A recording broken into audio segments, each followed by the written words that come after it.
भाई बड़े गंभीर आरोप किरोड़ीलाल मीणा साहब ने लगाए हैं और इस तरह के आरोप हैं कि अब सरकार उस पर किसी भी तरह से कोई जवाब देना नहीं चाहती, मानो बाबा किरोड़ी के आरोपों से मुंह छिपाती फिर रही है बच्चन सरकार।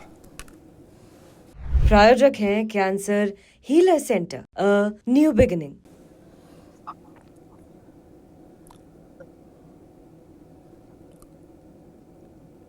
हुसैन खान साहब, मेरी आवाज आप तक पहुंच पा रही है क्या? आपकी आवाज कुछ कट के आ रही है जी ठीक है। मेरा सीधा सवाल मैं दोहरा देता हूं सर, सवाल दोहरा देता हूं। सवाल यह है कि मंत्री किरोड़ीलाल मीणा ने सदन की शुरुआत होते ही इतने गंभीर सरकार पर आरोप लगाए और सरकार के पास जवाब नहीं है। क्या सरकार मंत्री किरोड़ीलाल मीणा के आरोपों से मुंह छिपाती फिर रही है? और दूसरा सवाल यह कि क्या अब एक तरीके से बगावत की राह पर बाबा किरोड़ी चल पड़े? एकदम नहीं। देखिए, भारतीय जनता पार्टी के अंदर में आंतरिक लोकतंत्र भी है। ये एक ऐसी पार्टी है, विशालकाय पार्टी देश की, कि यहाँ पर विपक्ष की बात भी सुनी जाती है और आंतरिक लोकतंत्र के रूप में हमारे जो अंदर चाहे वो सरकार में होंगे चाहे संगठन में होंगे, कोई भी अपनी अगर बात रखता है तो सरकार उस पर जो है एक्शन लेती है। और अगर कोई ऐसी बात है कि सरकार को और अच्छा करने की आवश्यकता है तो सरकार उस पर कदम बढ़ाते हुए उसको अच्छा करने का प्रयास करती है जी। और चूंकि वो उनकी तबीयत खराब है, वो नहीं आ पाएंगे। हुसैन खान साहब, मैं थोड़ा सा टोक रहा हूं। आप कह रहे हैं आंतरिक लोकतंत्र है, मैं थोड़ा सा टोक रहा हूं। आप कह रहे हैं आंतरिक लोकतंत्र है और कुछ अगर अच्छा करने की गुंजाइश होगी तो सरकार अच्छा करेगी, सभी की बात सुनी जाती है, आप कह रहे हैं। लेकिन कोई सुझाव नहीं दे रहे किरोड़ीलाल मीणा। वो सीधे आरोप लगा रहे हैं सरकार पर कि मौजूदा सरकार में प्रदेश में भ्रष्टाचार हो रहा है। ऐसा एकदम उन्होंने नहीं कहा कि कोई भ्रष्टाचार हो रहा है या कोई भी बात है। अगर कोई ऐसा विषय है सरकार नहीं, सीधा आरोप लगाया सर। बीसलपुर डैम में गाद एक सेकंड सर, हुसैन खान साहब देखिए, इस प्लेटफॉर्म पर गलत जानकारी ना जाए दर्शकों तक, सीधा उन्होंने आरोप लगाया सरकार और संगठन दोनों पर। पहले सरकार की बात कर लेता हूं। उन्होंने बीसलपुर में गाद निकालने के ठेके में अवैध खनन बजरी का किस तरीके से हो रहा है वो पब्लिक डोमेन में बात रखी कि 7 करोड़ की बजरी रोजाना निकाली जा रही है अवैध तरीके से, यह आरोप लगाया। देखो, बजरी का जहां तक मामला है, समय समय पर बजरी का अवैध व्यापार की बात जब सरकार के सामने आती है तो सरकार एक्शन लेती है। और ये बजरी वाली जो बात है, निश्चित रूप से अगर उन्होंने ये सवाल उठाया तो सरकार एक्शन लेगी आगे आने वाले दिनों के अंदर। सर यही तो शिकायत कर रहे हैं ना वो, कि सरकार कोई एक्शन नहीं ले रही है। सरकार के समक्ष बातें रखी गई है, यही तो शिकायत कर रहे हैं ना वो। देखो, ऐसा है, ना तो कोई जंग है, ना कोई गले की फांस है, ना कोई और है।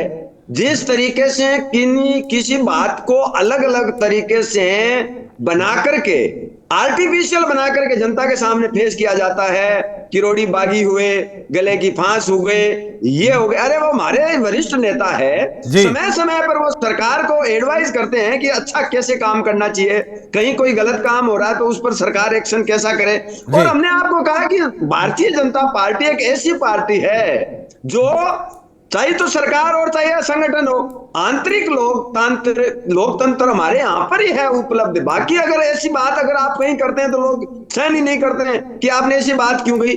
यही एक ऐसी पार्टी है भारतवर्ष के अंदर में जो जनता की भी बात सुनती है, अपने संगठन की भी बात सुनती है, और सरकार के अंदर में अगर कोई विधायक, लेकिन ऐसा क्या हुआ हुसैन खान साहब, इस तरह बात करता है, हुसैन खान साहब ऐसा क्या हुआ? आप आंतरिक लोकतंत्र का हवाला बार बार दे रहे हैं, मैं तो ये पूछ रहा हूं भाई, ऐसा क्या हुआ कि पब्लिक प्लेटफॉर्म पर, पार्टी प्लेटफॉर्म पर बात ना रख करके पब्लिक प्लेटफॉर्म पर उनको आकर अपनी बात करनी पड़ रही है? देखिए, ऐसा है, चाहे उन्होंने आंतरिक तरीके से बात रखी होगी या पब्लिक प्लेटफॉर्म पर रखी होगी जी, निश्चित रूप से अगर कोई बात रखी है तो निश्चित रूप से सरकार उस पर एक्शन लेगी, सरकार उस पर आगे कार्रवाई करेगी, और जनता के हित में क्या अच्छा है वो सरकार आगे काम करने का प्रयत्न करेगी। क्योंकि वो उनकी तबीयत खराब है, समय समय पर कोई भी मंत्री या कोई भी अगर है तो अगर उनको बात रखनी होती है सदन के अंदर में और मंत्रिमंडल की बैठक होती है जब कोई तबीयत खराब है या कोई अन्य कारण है तो उनकी जगह पर परिवार का अन्य सदस्य बात रखता है। देखो कोई भी संगठन हो, सरकार हो, वो जो सभी से मिलकर के वो सरकार चलती है, एक संगठन के रूप में सरकार चलती है और सभी मिलजुल करके सरकार को अच्छा चला करके और देश की राज्य की और देश की जनता के हित के अंदर में काम करते हैं। माननीय भजन लाल जी का जो सरकार का जो मंत्रिमंडल है वो शानदार तरीके से काम कर रहा है। चूंकि वो नहीं आएंगे तो माननीय ओटाराम जी और माननीय के विश्नोई सर एक और सवाल आप इतना डिफेंड कर रहे हैं सरकार को, क्या मैं कह रहा हूं कि आपने कहा कि गले की फांस नहीं है, वरिष्ठ नेता हैं, तमाम चीजें आप कह रहे हैं, वो तो ये भी कह रहे हैं कि पार्टी कार्यालय में मुझे प्रेस कॉन्फ्रेंस तक नहीं करने दी गई। अब ये दर्द ही है ना कि बात उनकी न ही सरकार में और न ही संगठन में सुनी जा रही है। देखो उनको अगर किसी टाइप का कोई कंफ्यूजन हुआ होगा या अगर कोई भी बात हुई होगी तो निश्चित रूप से हमारे वरिष्ठ नेतागण है, हमारा जो शीर्ष नेतृत्व है वो उनके ऊपर में आगे आने वाले दिनों के अंदर में उनकी बात को जो है अमल में लाएगा। निश्चित रूप से उनकी बात पर गौर होगा और होता भी रहा है लगातार। वो हमारे वरिष्ठ नेता है और अगर कोई भी टाइप की बात है तो हमारा वरिष्ठ नेतृत्व इतना शानदार नेतृत्व है कि सभी परिवार के सदस्यों के साथ बैठता है और बैठ करके समाधान करता है हर बात का। और जब बड़ी पार्टी होती है तो देखो घर के अंदर में दो बर्तन भी होता है तो कभी आवाज आती है जी। परिवार है, परिवार के अंदर में कोई छोटी मोटी कोई बात होती है तो परिवार बैठ के उसका समाधान सीधे तौर पर भ्रष्टाचार के आरोप लगा दिया। आप कह रहे हैं कि छोटी मोटी बातें, ठीक है हुसैन खान साहब।